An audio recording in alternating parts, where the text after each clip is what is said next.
بسم الله الرحمن الرحيم وإن يريدوا أن يخدعوك فإن حسبك الله هو الذي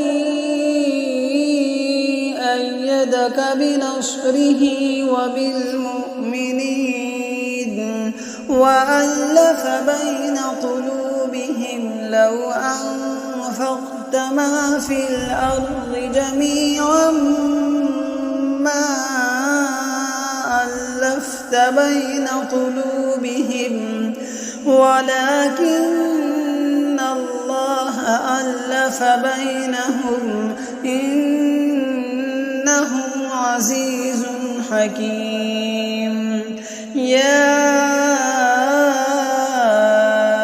أيها النبي حسبك الله ومن اتبعك من المؤمنين.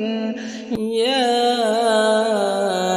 أيها النبي حرض المؤمنين على القتال إن يكن منكم 20 صابرون يغلبوا 200 وإن يكن منكم 100 يغلبوا 1000 من الذين كفروا بأنهم قوم لا يفقهون.